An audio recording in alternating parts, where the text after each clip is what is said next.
So in this crypto.com tutorial video, I'll be showing you guys how to buy Bitcoin with XRP here on crypto.com. So once crypto.com's opened up, what I want you to do is just to go to the home screen here.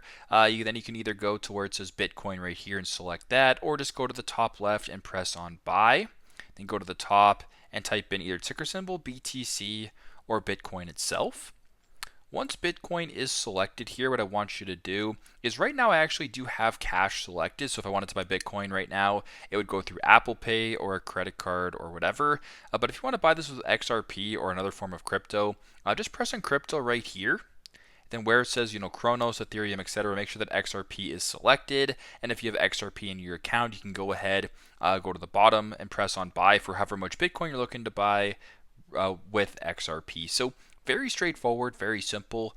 This is how to buy XRP how to buy Bitcoin with XRP on crypto.com. Thanks again for watching, and I hope this video helps.